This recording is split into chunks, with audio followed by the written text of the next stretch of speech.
Base strength comparison हमने discuss किया है और बेस स्ट्रेंथ कंपैरिजन में 4 फैक्टर्स मैंने आपको बताए थे।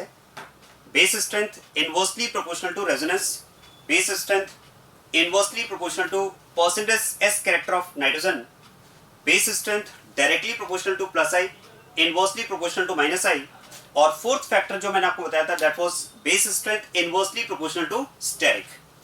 देखो हमने जो क्वेश्चंस डिस्कस किए थे उनमें 3 फैक्टर्स को मैंने मिक्स किया था, resonance, percentage S character of nitrogen and inductive effect. क्योंकि 2 फैक्टर्स इंडक्टिव इफेक्ट और स्टेरिक, इन दोनों में एक कंपटीशन की मैंने आपको बात कही थी और उसका मैंने एक एग्जांपल भी आपको बताया था कि 2 फैक्टर्स जो हैं वो एक दूसरे के बीच में एक तरह से कह सकते हैं हम उनके बीच में फाइट है।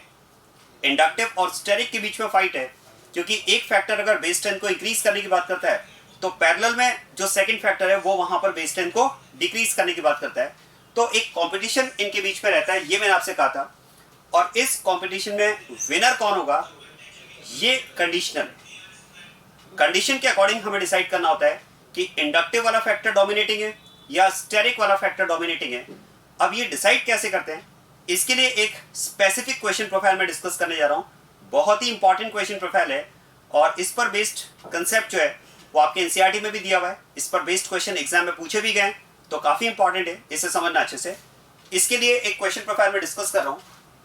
Compare base strength of 1 degree 2 degree and 3 degree amines in following conditions. Primary, secondary and tertiary amines को आपको बेस स्ट्रेंथ के लिए कंपेयर करना है और किन कंडीशंस में कंपेयर करना है। तो वहां पर कंडीशंस में एक तो हम बात करेंगे इन एक्वस मीडियम, सेकेंड हम बात करेंगे इन गैस फेज और थर्ड हम बात करेंगे इन presence of aprotic solvent like benzene. मैंने आपसे क्या कहा, कौन सा फैक्टर डोमिनेट करेगा वो कंडीशनल है और कंडीशंस में पहली कंडीशन हम बात कर रहे हैं इन एक्वस मीडियम। अब आपको अगर primary, secondary and tertiary amines को की बेस स्ट्रेंथ को एक्वस मीडियम में कंपेयर करना है तो कंपैरिजन के लिए क्या क्या फैक्टर्स हैं जरा आप ध्यान देना।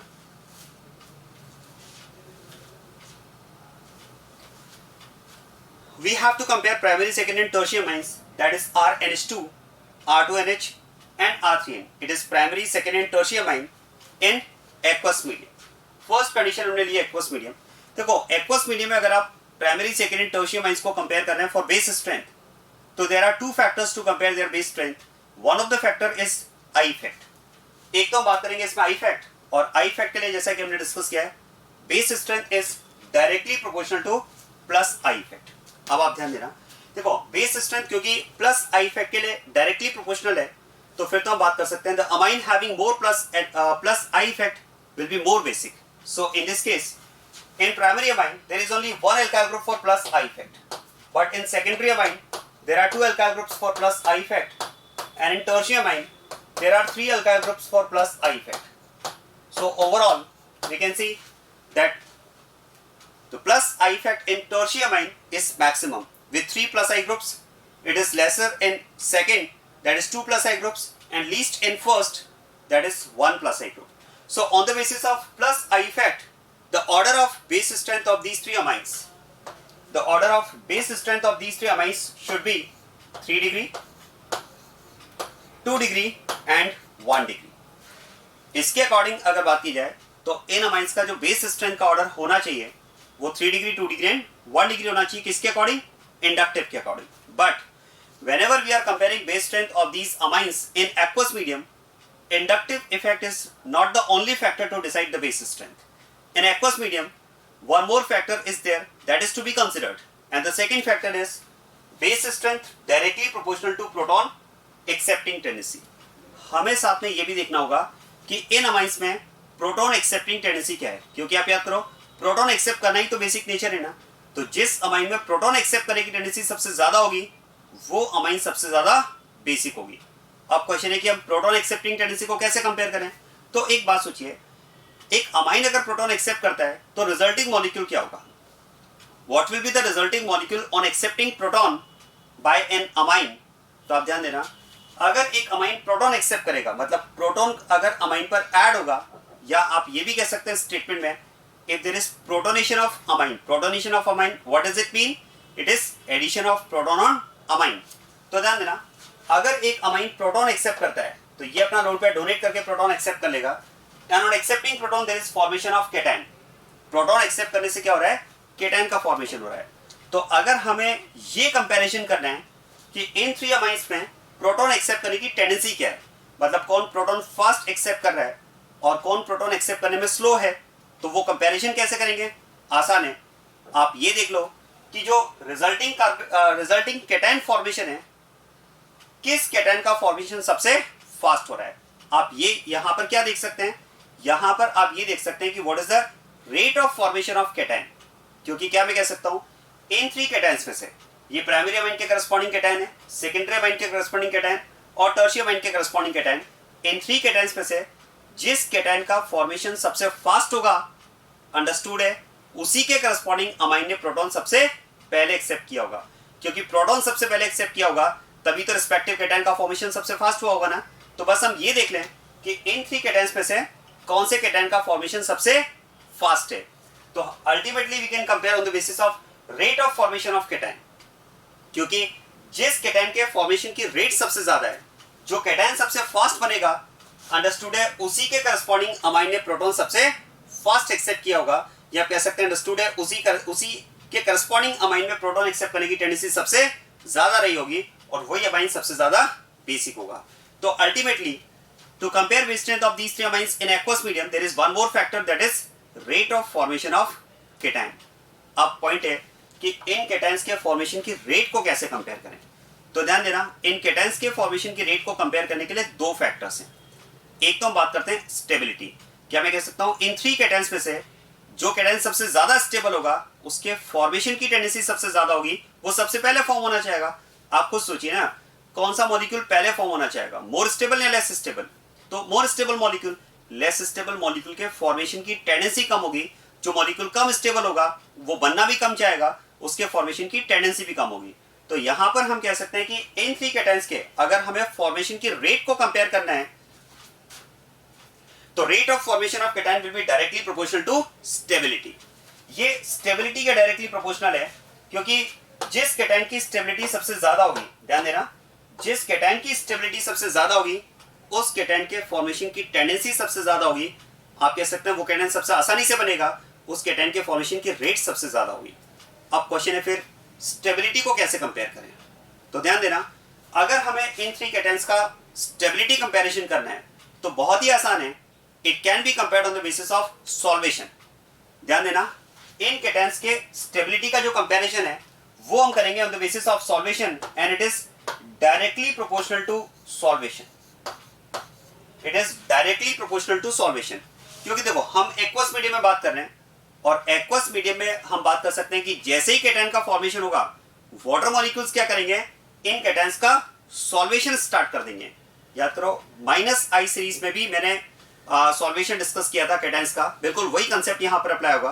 क्या देखो, अगर हम बात करें कि यहां पर प्रोटोनेशन हुआ, अच्छा एक बात और सोचिए, मैंने कहा कि directly proportional to proton accepting tendency, तो हम प्रोटॉन एक्सेप्टिंग टेंडेंसी को यहां पर क्यों देख रहे हैं, क्योंकि हम कंपैरिजन कर रहे हैं एक्वस मीडियम में। और क्या मैं कह सकता हूं, एक्वस मीडियम मतलब वाटर इज प्रोटिक सॉल्वेंट। ध्यान देना, सॉल्वेंट्स को हम 2 कैटेगरी में डिवाइड कर सकते हैं, प्रोटिक एंड एप्रोटिक सॉल्वेंट। अगर हम बात करें, देखो वैसे तो हम बात करते हैं कि solvents are of 2 types, polar and non polar. Polar में फिर फर्दर 2 कैटेगरीज होती है, प्रोटिक एंड एप्रोटिक। अब प्रोटिक और एप्रोटिक में क्या डिफरेंस होता है मैं आपको बताता हूं। देखो, प्रोटिक सॉल्वेंट्स वो होते हैं जिनमें ऐसा हाइड्रोजन प्रेजेंट हो जो हाइड्रोजन बॉन्डिंग में पार्टिसिपेट कर पाए, like water. Water molecules have hydrogen that can participate in hydrogen bonding, क्योंकि वाटर में hydrogen is bonded with oxygen. और आपने पढ़ा होगा, जो hydrogen highly electronegative atom like fluorine, oxygen या नाइट्रोजन से बॉन्डेड होता है, वो H बॉन्डिंग में पार्टिसिपेट कर सकता है। ये एक जनरल आइडिया हम देते हैं हाइड्रोजन बॉन्डिंग का। तो हम कह सकते हैं वाटर में ऐसा हाइड्रोजन प्रेजेंट है जो हाइड्रोजन बॉन्डिंग में पार्टिसिपेट कर सकता है। और ध्यान देना, अगर सॉल्वेंट मॉलिक्यूल में, if solvent molecule is having such type of hydrogen that can participate in hydrogen bonding, that is called protic solvent.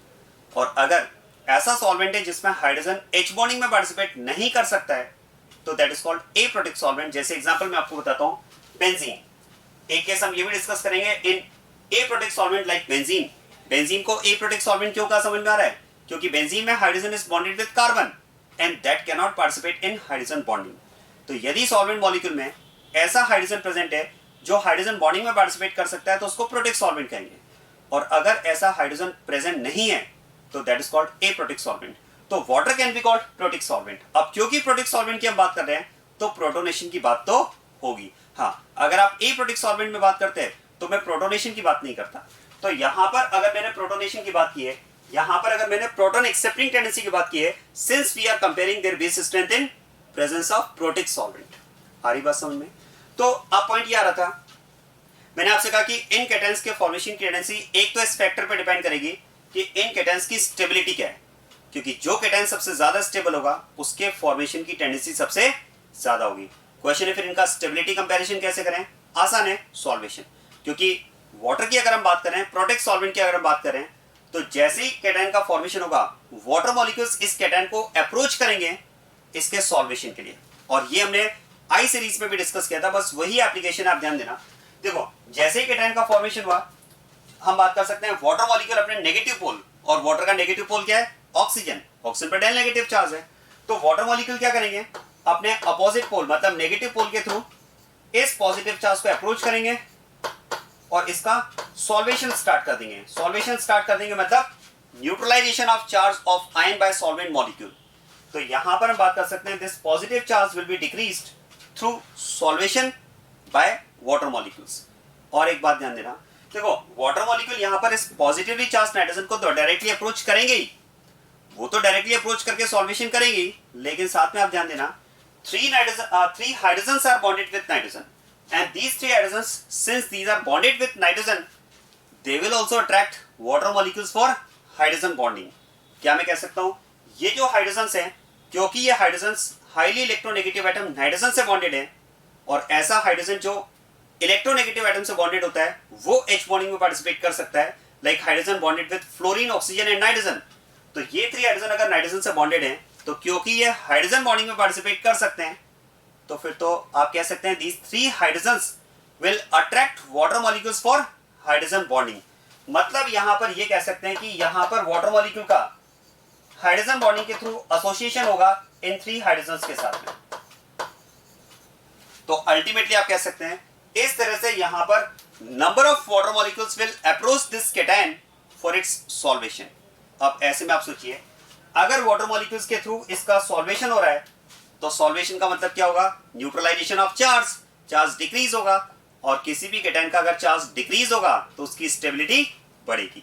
तो अल्टीमेटली आप कह सकते हैं जितना ज्यादा सॉल्वेशन होगा, केटाइन का सॉल्वेशन जितना ज्यादा होगा, आप कह सकते हैं केटाइन की स्टेबिलिटी उतनी ज्यादा होगी, और केटाइन की स्टेबिलिटी जितनी ज्यादा होगी उसके फॉर्मेशन की टेंडेंसी ज्यादा होगी, उसके फॉर्मेशन की रेट ज्यादा होगी, और केटाइन के फॉर्मेशन की रेट अगर ज्यादा होगी तो आप कह सकते हैं रिस्पेक्टिव अमाइन की, इट मींस रिस्पेक्टिव अमाइन की प्रोटॉन एक्सेप्टिंग टेंडेंसी ज्यादा होगी, और रिस्पेक्टिव अमाइन में अगर प्रोटॉन एक्सेप्टिंग टेंडेंसी ज्यादा है मतलब वो अमाइन सबसे ज्यादा बेसिक होगा।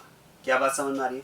तो अब आप देखो, ये तो मैंने आपको बताया प्राइमरी अमाइन के करस्पॉन्डिंग जो केटाइन बना, प्राइमरी अमाइन के करस्पॉन्डिंग जो केटाइन बना उसका सॉल्वेशन। अब जरा आप सोचिए, सेकेंडरी अमाइन के करस्पॉन्डिंग जो केटाइन है उसमें सॉल्वेशन इस केटाइन के सॉल्वेशन से ज्यादा होगा या कम होगा? ऑब्वियसली कम होगा। कम क्यों होगा समझ में आ रहा है? क्योंकि एक तरफ तो आप देखो number of alkyl group increase हो रहे हैं। अब आप सोचिए, एल्काइल ग्रुप नाइट्रोजन के सराउंडिंग में जितने ज्यादा इंक्रीज होंगे स्टेरिक बढ़ेगा, स्टेरिक अगर बढ़ेगा तो वाटर मॉलिक्यूल की अप्रोच डिफिकल्ट हो जाएगी। साथ में आप देखो नाइट्रोजन से अटैच्ड जो हाइड्रोजन है, नाइट्रोजन से अटैच्ड जो हाइड्रोजन है यहां पर, तो 1 डिग्री अमाइन के करस्पॉन्डिंग जो केटाइन बना था उसमें 3 हाइड्रोजन्स नाइट्रोजन से बॉन्डेड हैं, तो 3 वाटर मॉलिक्यूल यहां पर एसोसिएट होंगे थ्रू हाइड्रोजन बॉन्डिंग, जबकि सेकेंडरी अमाइन के करस्पॉन्डिंग जो केटाइन बनेगा उसमें 2 हाइड्रोजन्स नाइट्रोजन से बॉन्डेड हैं, मतलब एक हाइड्रोजन कम हो गया, तो हाइड्रोजन बॉन्डिंग के थ्रू वाटर मॉलिक्यूल का एसोसिएशन भी कम हो जाएगा। और अगर आप टर्शियम अमाइन के करस्पॉन्डिंग केटाइन की बात करेंगे तो इसमें तो एक ही हाइड्रोजन नाइट्रोजन से बॉन्डेड है, अब हाइड्रोजन कम हो रहा है, देखो हाइड्रोजन अगर कम होते जाएंगे तो वाटर मॉलिक्यूल का एसोसिएशन कम होता जाएगा, और पैरेलल में एल्काइल ग्रुप्स अगर बढ़ेंगे तो याद करो हमने डिस्कस किया, एल्काइल ग्रुप अगर नाइट्रोजन पर बढ़ते हैं, स्टेरिक अगर बढ़ेगा तो वाटर मॉलिक्यूल की अप्रोच डिफिकल्ट हो जाएगी। और एक पॉइंट मैंने आपको आई सीरीज में ये भी बताया था कि अल्काइल ग्रुप जो होता है वो हाइड्रोफोबिक कैरेक्टर शो करता है, और हाइड्रोफोबिक कैरेक्टर शो करेगा तो मतलब with the increase in number of alkyl groups in cation it's hydrophobic character will increase, मतलब वाटर को रिपेल करने का नेचर इंक्रीज होगा, तो फिर तो आप कह सकते हैं जितने ज्यादा अल्काइल ग्रुप्स होंगे वाटर को रिपेल करने का नेचर ज्यादा होगा, सॉल्वेशन कम हो जाएगा। और साथ में हाइड्रोजन कम होते जा रहे हैं, हाइड्रोजन कम होंगे तो हाइड्रोजन बॉन्डिंग भी कम होती जाएगी। मतलब यहां पर आप कह सकते हैं कि अगर मैं इन 3 कैटायंस में सॉल्वेशन की बात करूं तो सबसे ज्यादा सॉल्वेशन होगा, मैक्सिमम सॉल्वेशन होगा प्राइमरी अमाइन के करस्पॉन्डिंग बनने वाले कैटायन में, और टर्शियम अमाइन के करस्पॉन्डिंग जो कैटायन बनेगा उसका सॉल्वेशन आप कह सकते हैं मिनिमम होगा। It's solvation will be minimum. बस अब आसान है, जिस कैटायन का सॉल्वेशन सबसे ज्यादा है आप कह सकते हैं उसकी स्टेबिलिटी भी सबसे ज्यादा होगी, मैक्सिमम, और जिस कैटायन का सॉल्वेशन कम है उसकी स्टेबिलिटी भी मिनिमम होगी। अब जरा आप सोचो, अगर इस कैटायन की स्टेबिलिटी मैक्सिमम है और टर्शियम आयन के करस्पॉन्डिंग बनने वाले कैटायन की स्टेबिलिटी मिनिमम है, तो आप ही डिसाइड करो कौन से कैटायन के फॉर्मेशन की टेंडेंसी ज्यादा होगी, कौन सा कैटायन आसानी से बनेगा, जो सबसे ज्यादा स्टेबल है, जो सबसे कम स्टेबल है। जो सबसे ज्यादा स्टेबल है वो, और ये कैटायन अगर सबसे आसानी से बनेगा, ये इस कैटायन के फॉर्मेशन की रेट अगर सबसे ज्यादा होगी, मतलब आप कह सकते हैं इस अमाइन में प्रोटोनेशन सबसे फास्ट होगा। क्या मेरा पॉइंट समझ में आ रहा है? आप कह सकते हैं इस अमाइन में प्रोटोनेशन सबसे फास्ट होगा, तो यहां प्रोटोनेशन सबसे फास्ट, और क्योंकि टर्शियम अमाइन के करस्पॉन्डिंग बनने वाले कैटायन का सॉल्वेशन कम है, तो स्टेबिलिटी कम है, तो ऐसे कैटायन को बनाना डिफिकल्ट होगा। कौन से कैटायन को बनाना आसान होगा, कौन से मॉलिक्यूल को बनाना आसान होगा? जो ज्यादा स्टेबल है, जो कम स्टेबल है। जो ज्यादा स्टेबल है उसको बनाना भी आसान होगा, आप कह सकते हैं उसके फॉर्मेशन की टेंडेंसी ज्यादा होगी, उसके फॉर्मेशन की रेट ज्यादा होगी। लेकिन अगर यहाँ पर कैटायन की स्टेबिलिटी मिनिमम है तो इसका फॉर्मेशन डिफिकल्ट होगा, इसके फॉर्मेशन की रेट कम होगी, मतलब ये प्रोसेस स्लो होगा, मतलब इस अमाइन में प्रोटॉन एक्सेप्ट करने की टेंडेंसी कम होगी। यहां पर आप कह सकते हैं it will be slow process. बस अब आसान है, अगर प्राइमरी अमाइन में प्रोटोनेशन फास्ट हो रहा है, प्राइमरी अमाइन अगर फास्ट प्रोटॉन एक्सेप्ट कर रहा है, तो जिसकी प्रोटॉन एक्सेप्ट करने की टेंडेंसी सबसे ज्यादा होगी वो सबसे ज्यादा बेसिक होगा। मतलब इसके अकॉर्डिंग आप कह सकते हैं the order should be 1 degree, 2 degree and 3 degree. इसके अकॉर्डिंग हमारा ऑर्डर अमाइंस का बेस स्ट्रेंथ के लिए क्या होना चाहिए? Primary, second and tertiary. और एक फैक्टर और है कैटायन फॉर्मेशन की रेट के लिए, that is inversely proportional to steric. एक बात सोचिए, इन अमाइंस में जब प्रोटोनेशन होगा, ये अमाइन से प्रोटॉन एक्सेप्ट करेंगे, तो हमें ये भी तो देखना पड़ेगा कि कौन सा अमाइन आसानी से प्रोटॉन एक्सेप्ट कर पा रहा है, किसके लिए प्रोटॉन के लिए अप्रोच सबसे आसान है। तो ध्यान देना, आप कह सकते हैं 1 डिग्री अमाइन में स्टेरिक सबसे कम है, क्योंकि 1 डिग्री अमाइन में there is only 1 alkyl group. In secondary amine there are 2 alkyl groups and in tertiary amine there are 3 alkyl groups. क्या मैं कह सकता हूं जितने ज्यादा एल्काइल ग्रुप्स होंगे स्टेरिक बढ़ेगा तो प्रोटॉन के लिए अप्रोच डिफिकल्ट हो जाएगी। मतलब स्टेरिक अगर ज्यादा है तो कैटायन फॉर्मेशन की रेट कम हो जाएगी। तो बता सकते हैं इन तीनों अमाइन में सबसे आसानी से प्रोटॉन कौन एक्सेप्ट करेगा, कहां पर स्टेरिक सबसे कम है? 1 डिग्री अमाइन में। और ये अगर सबसे आसानी से प्रोटॉन एक्सेप्ट करेगा, मतलब इसमें कैटायन का फॉर्मेशन सबसे फास्ट होगा। तो स्टेरिक के बेसिस पर भी अगर बात की जाए तो order of base strength should B 1 degree, 2 degree and 3 degree amine. तो देखो, कैटायन फॉर्मेशन की रेट की अगर मैं बात करूं तो मैंने कहा कैटायन फॉर्मेशन की रेट 2 फैक्टर्स पे डिपेंड करेगी, directly proportional to stability and inversely proportional to steric. और इसके according the order of base strength should be primary, second and tertiary amine. और एक फैक्टर तो हमने अल्काइल ग्रुप्स में के नंबर में डिफरेंस के बेसिस पर कहा, प्लस आई के बेसिस पर ऑर्डर शुड बी 3 to 1।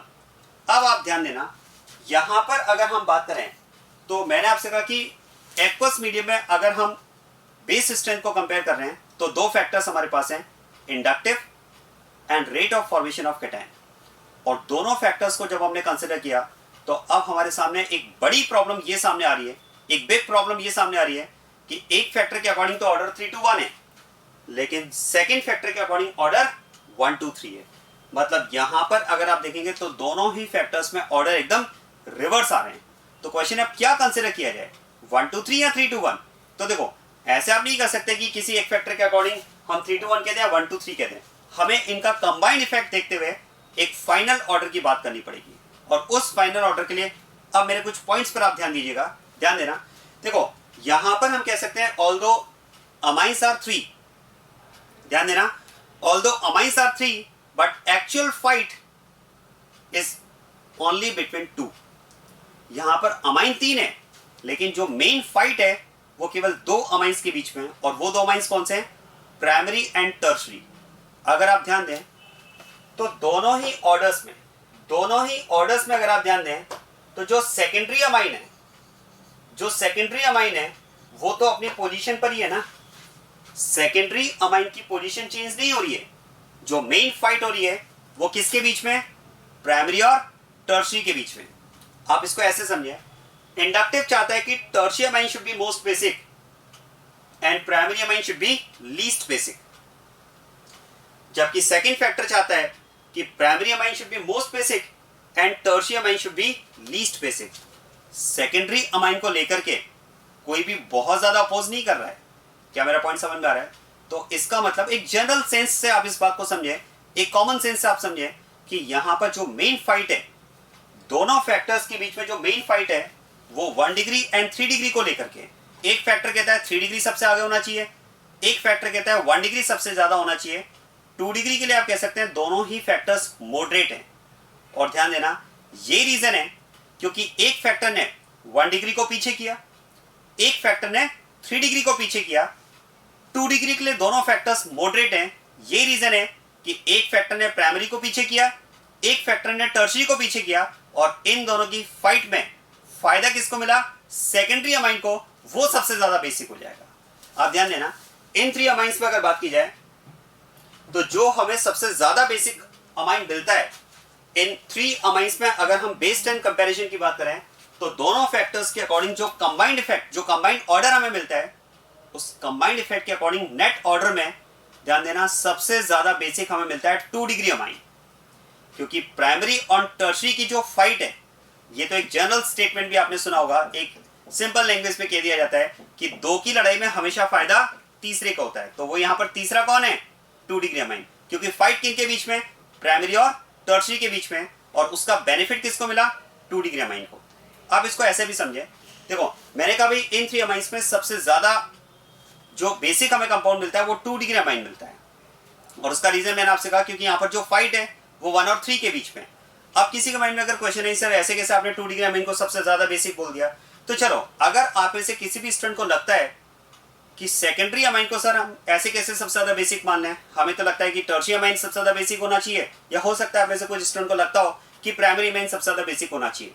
तो चलिए ऐसा करते हैं, इस पॉइंट को ऐसे समझते हैं। अगर आप में से कुछ स्टूडेंट को लगता है कि नहीं सर सेकेंडरी अमाइन आप कह रहे हो, लेकिन मुझे तो ऐसा लगता है कि टर्शियरी अमाइन सबसे ज्यादा बेसिक होना चाहिए, तो ध्यान देना, अगर आपको लगता है कि tertiary amine should be most basic, तो शायद उसका रीजन ये ऑर्डर देखकर लग रहा होगा। इसी ऑर्डर को देखकर के ही तो आपको ऐसा लग रहा होगा ना कि नहीं टर्शियरी अमाइन सबसे ज्यादा बेसिक होना चाहिए। तो कोई बात नहीं, अगर इस ऑर्डर के अकॉर्डिंग टर्शियरी अमाइन सबसे ज्यादा बेसिक होना चाहिए, तो मैं आपको ये कहना चाहूंगा कि inductive effect is not the only factor to decide base strength. In aqueous medium, there is one more factor, that is second factor.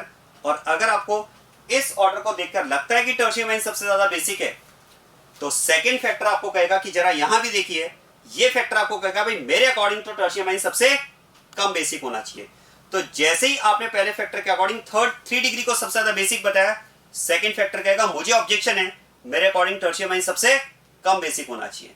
और अगर आप में से किसी स्टूडेंट को ऐसा लगता है कि नहीं सर सेकेंडरी अमाइन सबसे ज्यादा बेसिक कैसे हो सकता है, हमें तो लगता है प्राइमरी अमाइन सबसे ज्यादा बेसिक होना चाहिए, क्योंकि आप देखो प्राइमरी अमाइन सबसे आगे, इस सेकंड फैक्टर के अकॉर्डिंग प्राइमरी अमाइन सबसे आगे। तो अगर आप में से किसी भी स्टूडेंट को सेकंड फैक्टर के अकॉर्डिंग इस फैक्टर को देखते हुए ऐसा लगता है कि सर प्राइमरी अमाइन सबसे ज्यादा बेसिक होना चाहिए, तो जैसे ही आप कहेंगे प्राइमरी अमाइन सबसे ज्यादा बेसिक होना चाहिए, इंडक्टिव फैक्टर कहेगा मुझे ऑब्जेक्शन है। इंडक्टिव फैक्टर कहेगा मुझे ऑब्जेक्शन है, क्योंकि मेरे अकॉर्डिंग तो प्राइमरी अमाइन सबसे कम बेसिक होना चाहिए। क्या मेरा पॉइंट समझ में आ रहा है? लेकिन अगर हम सेकेंडरी अमाइन की बात कर रहे हैं, तो ना तो सेकेंडरी अमाइन के लिए इसको बहुत ज्यादा ऑब्जेक्शन है, ना सेकेंडरी अमाइन के लिए इसको ज्यादा ऑब्जेक्शन है। तो सेकेंडरी अमाइन के लिए दोनों फैक्टर्स क्या मॉडरेट है। यही रीजन है कि प्राइमरी, सेकेंडरी और टर्शियरी अमाइन में यहां पर सबसे ज्यादा बेसिक जो हमें मिलता है वो सेकेंडरी अमाइन मिलता है। तो very very important in comparison of base strength of primary, secondary and tertiary amine in aqueous medium, the most basic compound will be secondary amine. क्या मेरा पॉइंट समझ में आ गया? अब पॉइंट आता है कि सेकेंडरी अमाइन सबसे ज्यादा बेसिक है, उसको इन शॉर्ट आप ऐसे माइंड में रखो, थोड़ा सा आसानी से याद रहेगा, क्योंकि 1 डिग्री और 3 डिग्री अमाइन के बीच में फाइट है, और उस फाइट का बेनिफिट किसको मिला? सेकेंडरी अमाइन को। तो क्वेश्चन है 1 और 3 के बीच में जो फाइट है उसमें विनर कौन होगा? 1 डिग्री विनर होगा या 3 डिग्री विनर होगा? तो ध्यान देना, 1 डिग्री विनर होगा या 3 डिग्री विनर होगा, ये डिपेंड करेगा कि दोनों फैक्टर्स में से डोमिनेट कौन कर रहा है। अगर इंडक्टिव फैक्टर डोमिनेट किया तो 3 degree will be more basic than 1 degree, और अगर सेकंड वाला फैक्टर डोमिनेट किया तो फिर 1 degree will be more basic than 3 degree. 2 degree तो ऑलरेडी आ गए। तो क्वेश्चन है फिर इन दोनों फैक्टर्स में से डोमिनेट कौन करेगा, ये कैसे डिसाइड करेंगे। ये डिपेंड करता है इन अमाइंस में अल्काइल ग्रुप कौन सा है। ध्यान देना, ये डिपेंड करेगा इन 3 अमाइंस में एल्काइल ग्रुप कौन सा है। और इसके लिए मैं 2 केस डिस्कस कर रहा हूं। इसके लिए मैं यहां पर 2 केस ले रहा हूं। If alkyl group is methyl group and if alkyl group is ethyl group. देखो, अल्काइल ग्रुप मिथाइल ग्रुप हो या अल्काइल ग्रुप इथाइल ग्रुप हो, ये बात तो ऑलरेडी हम डिस्कस कर चुके हैं कि इस केस में 2 डिग्री अमाइन तो सबसे ज्यादा बेसिक है ही। दोनों ही केस में 2 डिग्री अमाइन तो सबसे ज्यादा बेसिक है ही, क्योंकि प्राइमरी और टर्शियरी अमाइन की जो फाइट है उस फाइट में बेनिफिट किसको मिला, 2 डिग्री अमाइन को। अब हमें यह डिसाइड करना है कि प्राइमरी और टर्शियरी में डोमिनेट कौन कर, प्राइमरी और टर्शियरी में ज्यादा बेसिक कौन होगा। और वो मैंने आपसे कहा कि प्राइमरी और टर्शियरी में which is more basic will be decided on the basis of the factor dominating in the concept। यहां पर हमें ये डिसाइड करना पड़ेगा कि इन दोनों फैक्टर्स में से डोमिनेट कौन कर रहा है। और उसके लिए मैंने आपसे कहा कि दोनों फैक्टर्स में से कौन डोमिनेट करेगा, ये डिपेंड करेगा अल्काइल ग्रुप कौन सा है।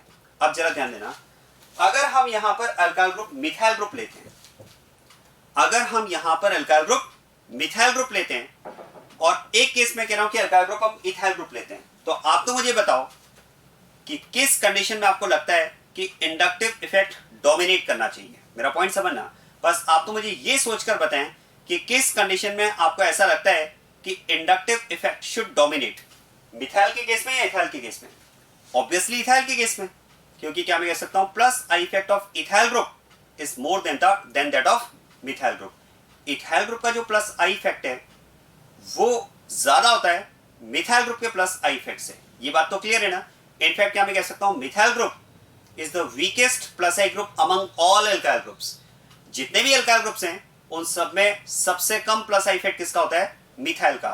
तो ये तो कंफर्म है देखो कि इथाइल ग्रुप का जो प्लस आई इफेक्ट है वो मिथाइल से ज्यादा होता है। Ethyl group is stronger plus I group as compare to methyl group. और ध्यान देना, ये रीजन है कि इथाइल के केस में, ध्यान देना, इथाइल वाले केस में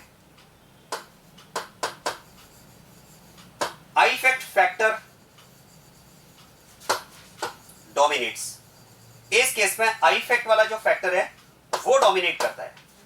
और अगर आई इफेक्ट वाला फैक्टर डोमिनेट किया तो जरा बताओ आई इफेक्ट वाले फैक्टर के अकॉर्डिंग कौन ज्यादा बेसिक होना चाहिए। तो आई इफेक्ट वाले फैक्टर के अकॉर्डिंग तो हम कहेंगे 3 degree should be more basic than 1 degree, क्योंकि अगर आई इफेक्ट डिसाइडिंग है तो प्लस आई इफेक्ट तो 3 डिग्री में ज्यादा है, 1 डिग्री में कम है। तो उसके अकॉर्डिंग हम बात करते हैं कि फिर तो अगर इस वाले केस में, इथाइल वाले केस में हमने कहा कि due to its stronger plus I effect as compare to methyl group, in this case I effect factor dominates, तो फिर तो हम बात करेंगे फिर तो 3 डिग्री। फिर तो इस केस में 3 degree should be more basic than 1 degree. क्या पॉइंट समझ में आ रहा है। जबकि मिथाइल के केस में अगर बात की जाए तो मिथाइल के केस में, ध्यान देना, मिथाइल के केस में क्योंकि आई इफेक्ट वीक होता है, यहां पर आई इफेक्ट वाला फैक्टर डोमिनेट नहीं कर पाता है, और यहां पर फैक्टर डोमिनेट करता है सेकंड वाला, स्टेरिक वाला फैक्टर डोमिनेट करता है। और अगर इस केस में, अगर हम कह रहे हैं कि मिथाइल के केस में ये वाला फैक्टर डोमिनेटिंग है, तो इस फैक्टर के अकॉर्डिंग तो 1 degree should be more basic than 3 degree. क्या मेरा पॉइंट समझ में आ रहा है। और अगर 1 डिग्री 3 डिग्री से ज्यादा बेसिक होगा तो इस केस में क्योंकि सेकंड फैक्टर डोमिनेटिंग है,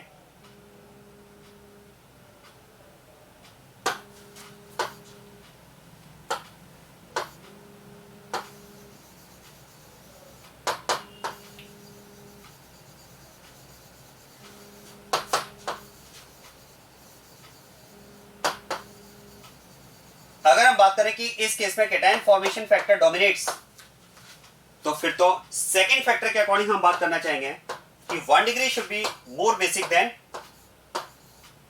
3 डिग्री। क्या पॉइंट समझ में आ रहा है। So this is how to compare base strength of primary, second and tertiary amines. क्या मेरा पॉइंट समझ में आ रहा है।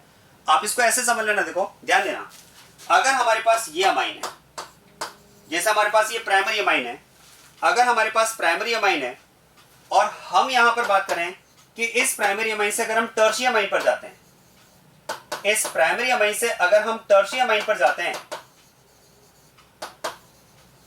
इसको थोड़ा सा ऐसे समझना कि अगर मैं प्राइमरी अमाइन से टर्शियरी अमाइन पर जाता हूं और मैं अगर बेस स्ट्रेंथ में कुछ इंप्रूवमेंट चाहता हूं, मैं चाहता हूं कि बेस स्ट्रेंथ बढ़े, तो उसके लिए मेरे माइंड में ये कंसेप्ट हो सकता है कि अगर मैं प्राइमरी से टर्शियरी माइंड पे जाता हूं तो नंबर ऑफ एल्काइल ग्रुप बढ़ेंगे, और नंबर ऑफ एल्काइल ग्रुप अगर बढ़ेंगे तो प्लस आई बढ़ेगा, और प्लस आई अगर बढ़ेगा तो प्लस आई के अकॉर्डिंग बेस स्ट्रेंथ बढ़ना चाहिए। लेकिन आप ध्यान देना, अगर मैं प्लस आई का बेनिफिट लेना चाहता हूं टू इंक्रीज बेस स्ट्रेंथ, समझना बात को, अगर मैं प्लस आई का बेनिफिट लेना चाह रहा हूं टू इंक्रीज बेस स्ट्रेंथ, तो उसके लिए मेरा सिलेक्शन मिथाइल ग्रुप वाला सिलेक्शन गलत है, क्योंकि methyl group is weaker plus I group.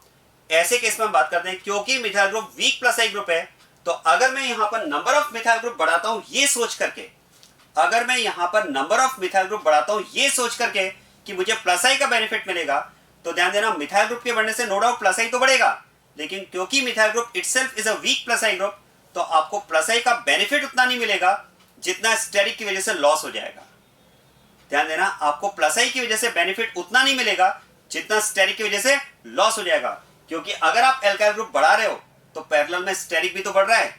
तो ऐसे केस में हम बात करते हैं कि आपने तो मिथाइल ग्रुप इस सोच करके बढ़ाया, इस सोच के साथ में बढ़ाया कि मैं प्लस आई बढ़ा रहा हूं, लेकिन नो डाउट प्लस आई बढ़ा भी है, लेकिन आपने सिलेक्शन एल्काइल ग्रुप का गलत कर लिया, क्योंकि मिथाइल ग्रुप एक वीक प्लस आई ग्रुप है, तो ऐसे में नंबर ऑफ मिथाइल ग्रुप बढ़ने से प्लस आई का बेनिफिट उतना नहीं मिलेगा जितना स्टेरिक की वजह से लॉस हो जाएगा।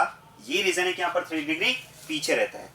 जबकि इसकी जगह अगर आपने सिलेक्शन इथाइल ग्रुप का किया होता, तो क्योंकि ethyl group stronger plus I group है, तो ऐसे में नंबर ऑफ इथाइल ग्रुप बढ़ने से इंडक्टिव का बेनिफिट आपको ज्यादा मिलता है, और ये रीजन है कि उस केस में इंडक्टिव के बेसिस पर 3 डिग्री में ज्यादा बेसिक मिलता है 1 डिग्री से।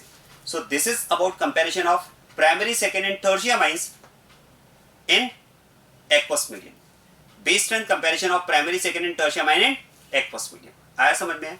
एक बात और ध्यान देना, दोनों ही केस में अगर कंपैरिजन में आपको अमोनिया भी दे दिया जाए, दोनों ही केस में अगर कंपैरिजन में आपको अमोनिया भी दे दिया जाए, तो ध्यान रखिएगा अमोनिया दोनों ही केस में सबसे लास्ट में आएगा। जो अमोनिया होगा वो दोनों ही केस में सबसे लास्ट में आएगा, ये आप माइंड में रखिएगा, क्योंकि इसका रीजन एकदम क्लियर है। अमोनिया के केस में अगर हम बात करें तो क्या मैं कह सकता हूं, अमोनिया के केस में इंडक्टिव वाला फैक्टर जो होगा वो बिल्कुल जीरो हो जाएगा, क्योंकि in case of ammonia there is no alkyl group. हालांकि ठीक है, अमोनिया के केस में आपको ऐसा लग सकता है कि सेकंड वाला फैक्टर सबसे अच्छा होगा, लेकिन पॉइंट वही है कि second factor is not the only factor to decide base strength. Factor तो इंडक्टिव इफेक्ट भी है ना, तो क्योंकि इंडक्टिव वाला फैक्टर तो अमोनिया में बिल्कुल जीरो है, इसलिए हम बात करते हैं कि बेस स्ट्रेंथ में अमोनिया आपको सबसे लास्ट में मिलेगा दोनों ही केस में। तो अल्टीमेटली आप देखो मिथाइल एंड इथाइल ये दो केस आपके पास हैं, दोनों ही केस में देखो, थोड़ा सा मैं आपको कंसेप्ट मैंने आपको बता दिया, लेकिन फिर भी क्वेश्चन करते टाइम आपको क्या माइंड में रहेगा वो मैं आपको बता रहा हूं। फाइनली ये कंक्लूजन आप माइंड में रखना, आपका क्वेश्चन करना बहुत आसान हो जाएगा।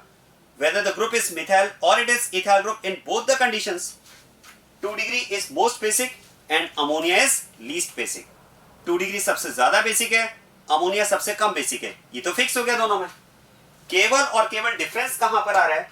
डिफरेंस आ रहा है यहां पर 1 डिग्री और 3 डिग्री के बीच में। क्या मेरा पॉइंट समझ में आ रहा है? अब आप इसको ऐसे माइंड में रखना, देखो primary, second and tertiary mines को आपको बेस स्ट्रेंथ कंपेयर करना है, तो बताओ फाइट, मेन फाइट किसके बीच में? तो मेन फाइट है प्राइमरी और टर्शियरी के बीच में। फायदा किसको मिलेगा? सेकेंडरी को। 2 की लड़ाई में फायदा किसको होगा? तीसरे को। तो 1 और 3 की लड़ाई में फायदा किसके होगा? सेकेंडरी को। और सेकेंडरी को होगा तो सेकेंडरी तो सबसे आगे। अब क्वेश्चन है कि 1 और 3 में कौन ज्यादा बेसिक होना चाहिए? तो आप इसको ऐसे माइंड में रखना कि अगर आपको ऐसा लगता है कि 3 degree should be more basic than 1 degree, अगर आपको ऐसा लगता है कि 3 डिग्री ज्यादा बेसिक होना चाहिए 1 डिग्री से, तो ऐसा आपको क्यों लगेगा? क्या आप मुझे बता सकते हैं ऐसा आपको क्यों लगना चाहिए कि 3 डिग्री 1 डिग्री से ज्यादा बेसिक होना चाहिए? शायद इंडक्टिव को सोचकर, क्योंकि 3 डिग्री में प्लस आई ज्यादा है, 1 डिग्री में प्लस आई कम है। तो अगर आपको ऐसा लगता है कि 3 degree should be more basic than 1 degree, तो किसकी वजह से लगेगा? इंडक्टिव की वजह से। बस अब आप ये सोचिए inductive effect, plus I effect किसका ज्यादा है? मिथाइल का, इथाइल का? ऑब्वियसली इथाइल का। तो इथाइल का क्योंकि प्लस आई ज्यादा है, तो यहां पर इंडक्टिव वाले फैक्टर के according 3 degree will be more basic than 1 degree, और मिथाइल में इसको उल्टा कर दो, 1 degree will be more basic than 3 degree. तो अल्टीमेटली मिथाइल के केस में जो ऑर्डर हमें मिलता है वो ऑर्डर मिलता है 2 1 3 0। ये एक फाइनल ऑर्डर आपको मिला 2 1 3 0। ये एक नंबर आप माइंड में रख सकते हैं 2 1 3 0। वैसे तो कंसेप्ट माइंड में रखो, जो मैंने आपको तरीका बताया वो सबसे अच्छा है, बेस्ट है। 3 अमाइंस हैं, मेन फाइट किसके बीच में है, 1 और 3 के बीच में। फायदा किसको मिलेगा, 2 डिग्री को। सबसे आगे करो 1 और 3 में। अगर आपको लगता है कि 3 डिग्री ज्यादा बेसिक होना चाहिए, क्योंकि ऑप्शन में दोनों ही ऑप्शन होंगे, एक ऑप्शन होगा एक ऑप्शन ये होगा। अगर आपको लगता है कि 3 डिग्री 1 डिग्री से ज्यादा बेसिक होना चाहिए, तो ऐसा क्यों, इंडक्टिव की वजह से। और इंडक्टिव किसका ज्यादा होता है, मिथाइल का, इथाइल का, इथाइल का। तो इथाइल के केस में 3 degree will be more basic than 1 degree, और मिथाइल में उसको उल्टा कर दो, 1 degree will be more basic than 3 degree. तो यहां पर आपको नंबर मिला 2130, यहां पर आपको नंबर मिला 2130, और यहां पर नंबर क्या है 2310। तो ये इन अमाइंस का बेस 10 का ऑर्डर है। एक बात ध्यान देना, देखो हो सकता है आप कुछ रेफरेंस बुक्स वगैरह जब करेंगे तो हो सकता है कुछ बुक्स में आपको जो केसेस हैं, मैंने आपको 2 केस यहां पर बताए, हो सकता है इनसे ज्यादा केसेस पर बेस्ड क्वेश्चन आपको मिल जाए, इनसे भी ज्यादा केसेस पर बेस्ड क्वेश्चन आपको मिल जाए। हो सकता है इस केस पर बेस्ड आपको क्वेश्चन मिल जाए, if alkyl group is isopropyl group. मैंने यहाँ पर आइसोप्रोपाइल का केस नहीं लिया है, मैंने यहाँ पर एक केस तो लिया मिथाइल का, एक केस मैंने लिया इथाइल का। कुछ बुक्स में हो सकता है आपको ऐसा क्वेश्चन मिल जाए कि प्राइमरी सेकेंडरी एंड टर्शियम आइंस को कंपेयर करना है और वहां पर जो अल्काइल ग्रुप लिया हुआ वो आइसोप्रोपाइल ग्रुप लिया हुआ, या ऐसा क्वेश्चन भी मिल सकता है कि वहां पर जो अल्काइल ग्रुप लिया हो वो टर्शियरी ब्यूटाइल ग्रुप लिया हो। देखो आइसोप्रोपाइल और टर्शियरी ब्यूटाइल वाले जो केसेस हैं उनके जो बेस 10 के ऑर्डर्स हैं वो ऑर्डर्स एंटायरली डिफरेंट है। एक्चुअली उन ऑर्डर्स को आप थ्योरेटिकली एक्सप्लेन नहीं कर सकते। जैसे मैंने यहाँ पर इन ऑर्डर्स को थ्योरेटिकली आपको जस्टिफाई करके बताया कि क्यों 2 डिग्री 1 डिग्री से 1 डिग्री 3 डिग्री से ज्यादा होना चाहिए, और 3 डिग्री कब ज्यादा होना चाहिए 1 डिग्री से, और 1 डिग्री 3 डिग्री से कब ज्यादा होना चाहिए, मैंने आपको पूरा एक्सप्लेन किया। अगर हम इनकी जगह आइसोप्रोपाइल या टर्शियरी ब्यूटाइल ग्रुप ले लें तो वहां पर ऑर्डर्स जो हमें मिलते हैं उनको हम थ्योरेटिकली एक्सप्लेन नहीं कर सकते। एक्चुअली वो जो ऑर्डर्स हैं वो केबी वैल्यूज पर बेस्ड हैं, मतलब प्रैक्टिकल वैल्यूज पर बेस्ड वो एक्चुअली क्वेश्चंस हैं। तो उन क्वेश्चंस को लेकर के आपको टेंशन करने की जरूरत नहीं है, क्योंकि टेंशन आपको तब हो सकती है मैंने आपको एक्सप्लेन किया नहीं, मैंने आपको ऑर्डर बताया नहीं और किसी रेफरेंस बुक में आपको वो क्वेश्चन मिल जाए। तो उन क्वेश्चंस को देखकर आपको टेंशन में आने की जरूरत नहीं है। मैं चाहूं तो ऑर्डर्स में भी आपको लिखवा सकता हूं। आइसोप्रोपाइल के केस में मैं आपको एग्जांपल बताता हूं। अगर आप यहां पर अल्काइल ग्रुप मिथाइल लेते हैं तो ऑर्डर ये है, इथाइल लेते हैं तो ऑर्डर ये है। अगर आप इसकी जगह आइसोप्रोपाइल लेंगे तो उस केस में 1 डिग्री सबसे ज्यादा बेसिक आता है। अब आपको लगेगा सर 1 डिग्री कैसे आ गया, या तो फाइट 1 और 3 के बीच में बेनिफिट 2 डिग्री को मिल रहा है, तो 1 डिग्री आइसोप्रोपाइल में सबसे ज्यादा बेसिक कैसे हो सकता है। देखो केबी वैल्यूज उसकी सबसे ज्यादा है तो वो है सबसे ज्यादा बेसिक, प्रैक्टिकली सबसे ज्यादा बेसिक है, लेकिन उसको हम थ्योरेटिकली एक्सप्लेन नहीं कर सकते।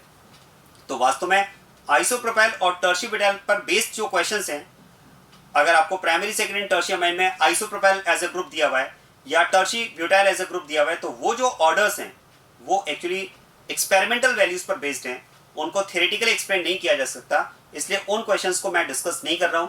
वो क्वेश्चंस यूजुअली एग्जाम में नहीं पूछे जाते हैं, अभी तक नहीं पूछे गए, इसलिए आप केवल 2 केसेस को माइंड में रखें, मिथाइल और इथाइल को। और अगर आप देखेंगे तो एनसीईआरटी में भी जो 12th एनसीईआरटी है उसमें एक चैप्टर आपको दिया हुआ है नाइट्रोजन कंटेनिंग कंपाउंड, एक चैप्टर उसमें दिया हुआ है नाइट्रोजन कंटेनिंग कंपाउंड।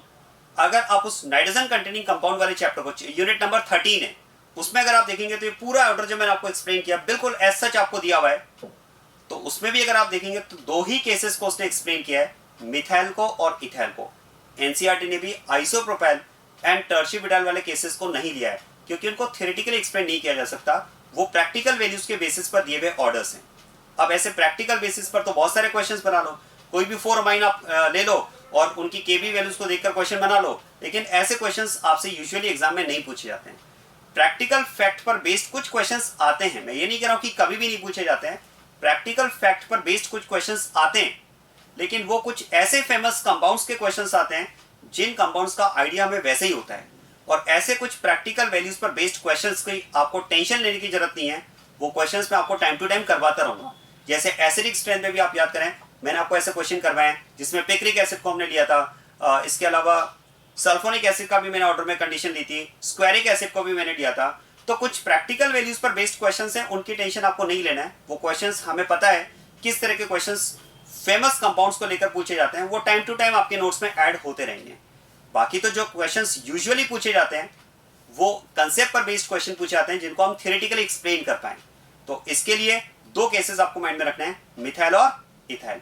तो मिथाइल के केस में ऑर्डर इज 2130 और इथाइल के केस में ऑर्डर इज 2310। क्लियर होगी बात ये? चलिए अब आप ध्यान देना, ये तो हमने कंपैरिजन किस कंडीशन में किया है, एक्वस मीडियम में। एक्वस मीडियम में अगर हम बात करें तो हमने कहा भाई एक्वस मीडियम में we are having two cases. In aqueous medium we are having two cases, if alkyl group is methyl group and if alkyl group is ethyl group. In both the cases 2 degree is more basic than 1 degree and 3 degree. Now in which condition 3 degree will be more basic than 1 degree? बताओ किस case में आपको लगता है कि 3 degree 1 degree से ज्यादा basic होगा? इंडक्टिव के केस में। और इंडक्टिव किसका ज्यादा होता है, मिथाइल का, इथाइल का? इथाइल का। तो बस यहां पर आप लिख सकते हैं कि इस केस में क्योंकि ethyl group is stronger plus I group, तो यहां पर इंडक्टिव वाला फैक्टर डोमिनेट करेगा, तो 3 degree will be more basic than 1 degree. और मिथाइल में इसको उल्टा कर दो, 1 degree will be more basic than 3 degree. और दोनों ही केस में हमने डिस्कस किया अमोनिया सबसे लास्ट में रहेगा। तो ये तो बात आ गई एक्वस मीडियम। क्लियर होगी बात ये। अब सेकंड कंडीशन है इसमें गैस फेज।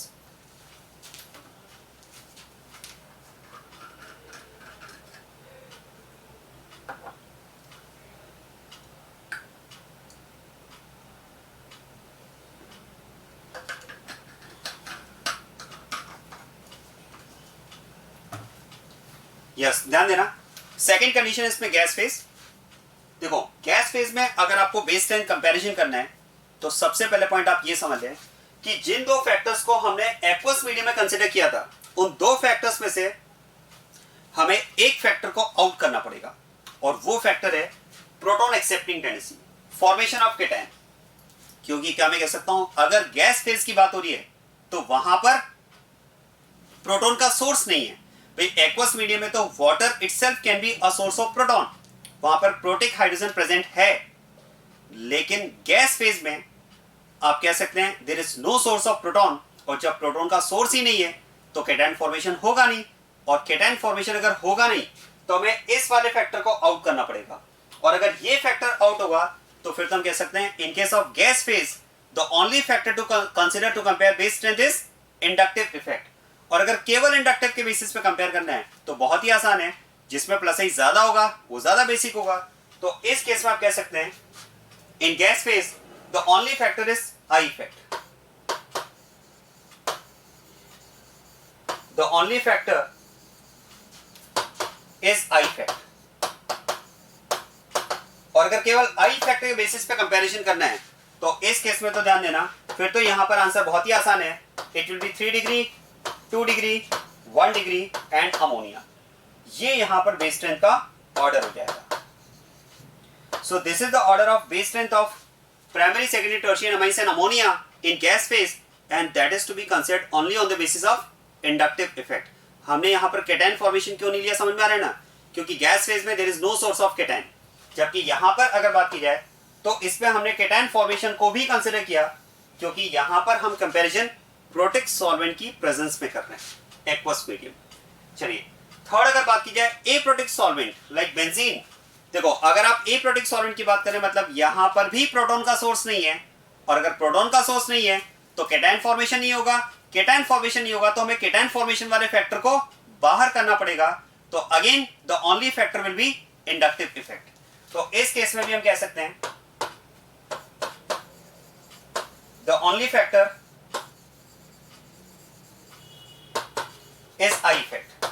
और अगर केवल आई इफेक्ट है तो फिर तो यहां पर भी ऑर्डर क्या हो जाएगा, इस केस में भी ऑर्डर हो जाएगा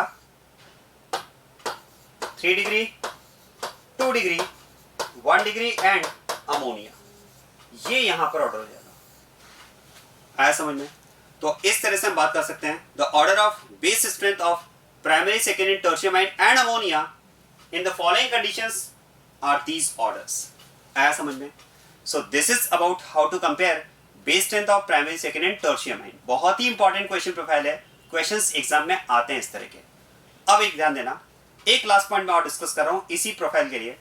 कई बार आपको ऐसा क्वेश्चन दिया जाता है, जैसे यहां पर अगर आपको दिया जाए you have to compare base strength of amines primary secondary and tertiary amine, तो क्या मैं कह सकता हूं आपके सामने दो केसेस क्लियर होने चाहिए, दो फैक्टर्स क्लियर होने चाहिए, दो कंडीशंस आपको क्लियर होनी चाहिए। एक कंडीशन तो आपको ये क्लियर होना चाहिए कि किस मीडियम में हम कंपेयर कर रहे हैं, एक्वस मीडियम में कंपेयर कर रहे हैं, गैस फेज में कंपेयर कर रहे हैं, या ए प्रोटिक सॉल्वेंट की प्रेजेंस में कंपेयर कर रहे हैं, क्योंकि आंसर में डिफरेंस आएगा। और दूसरा पॉइंट, अगर एक्वस मीडियम दिया है तो फिर आपको ये भी क्लियर होना चाहिए कि प्राइमरी सेकेंडरी टर्शियरी अमाइन में जो एल्काइल ग्रुप प्रेजेंट है वो मिथाइल ग्रुप है या इथाइल ग्रुप है, क्योंकि वहां भी आंसर में डिफरेंस आ रहा है। तो एक तो आपको मीडियम का आइडिया होना चाहिए और एक आपको एल्काइल ग्रुप का आइडिया होना चाहिए। लेकिन कई बार क्या होता है, देखो क्वेश्चन आपको दे दिया जाता है जिसमें ना तो एल्काइल ग्रुप स्पेसिफाइड होता है और ना मीडियम स्पेसिफाइड होता है। अब ऐसे केस में जब एल्काइल ग्रुप और मीडियम दोनों ही अगर स्पेसिफाइड नहीं है तो हम क्या करें, फिर हम क्या कंडीशन मानते हुए आंसर दें? हम कौन सा मीडियम यहां पर कंसिडर करें? एक्वस मीडियम कंसिडर करें, गैस फेज कंसिडर करें या ए प्रोडक्ट सॉल्वेंट कंसिडर करें? हम करें क्या? और अगर एक्वस मीडियम कंसिडर करें तो अल्काइल ग्रुप कौन सा लें? क्योंकि मैं तो आपको कह रहा हूं अल्काइल ग्रुप भी मेंशन नहीं है, इथाइल ग्रुप है या मिथाइल ग्रुप है हमें नहीं पता है। तो ऐसे केस में आप ध्यान देना, जब अल्काइल ग्रुप स्पेसिफाइड ना हो और अगर मीडियम भी स्पेसिफाइड ना हो तो आपको बाय डिफॉल्ट क्या मानते हुए आंसर देना है वो मैं आपको बता रहा हूं।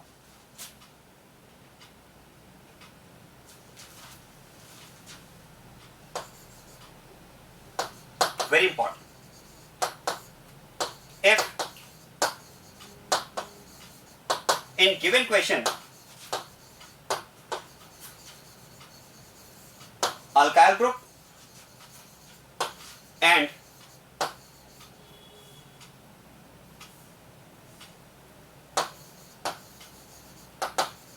medium are not specified, alkyl group and medium are not specified,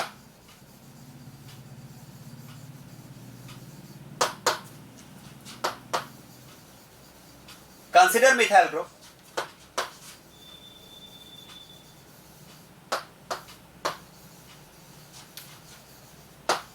and compare base strength in aqueous medium।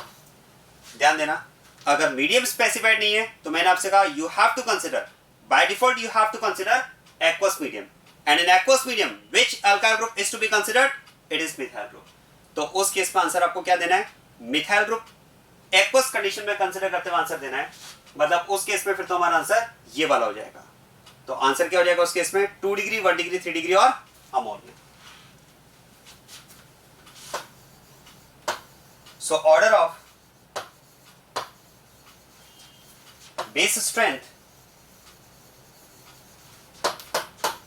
so order of base strength will be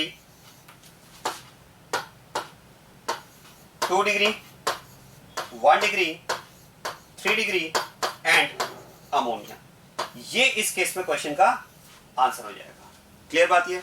तो primary, second and tertiary amine से रिलेटेड जो भी questions exam में पूछे जा सकते हैं वो मैंने आपको यहां पर एक्सप्लेन किए। Clear? So this is all about the application number 9th, how to compare base strength of nitrogen containing compounds। ये पार्ट हमने कंप्लीट कर लिया। अब इसके बाद में देखो रेजोनेंस का जो एप्लीकेशन वाला पार्ट है वो हमने कंप्लीट कर लिया है। 9 एप्लीकेशंस मैंने आपको एक्सप्लेन किए। एक तो हमने डिस्कस किया stability of carbocation, stability of free radicals, stability of carbon ions, reactivity of halides for the reactions which involve formation of carpetine as an intermediate, reactivity of aromatic compounds for electrophilic substitution reaction, reactivity of carbonyl compounds for nucleophilic addition reaction, comparison of bond length, comparison of acidic strength and comparison of base strength। तो 9 applications हमने complete कर लिए। अब इसके बाद में हम discuss करेंगे और जो नेक्स्ट पॉइंट में डिस्कस कर रहा हूं वो भी इंपॉर्टेंट क्वेश्चन प्रोफाइल है, how to compare stability of resonating structures of a molecule. अगर एक कंपाउंड के एक मॉलिक्यूल के आपको डिफरेंट रेजोनेटिंग स्ट्रक्चर्स गिवन हो तो उन रेजोनेटिंग स्ट्रक्चर्स का स्टेबिलिटी कंपैरिजन कैसे करते हैं, ये भी एक क्वेश्चन प्रोफाइल इंपॉर्टेंट है। इस पर बेस्ड क्वेश्चन एग्जाम में पूछे भी गए, इस पर बेस्ड क्वेश्चन आपको हमारे मॉड्यूल में भी मिल जाएंगे, डीपीपीस में भी मिल जाएंगे। तो अगर आपको एक मॉलिक्यूल के डिफरेंट रेजोनेटिंग स्ट्रक्चर्स गिवन है तो उनका स्टेबिलिटी कंपैरिजन कैसे करते हैं ये अब हमें आगे डिस्कस करना है।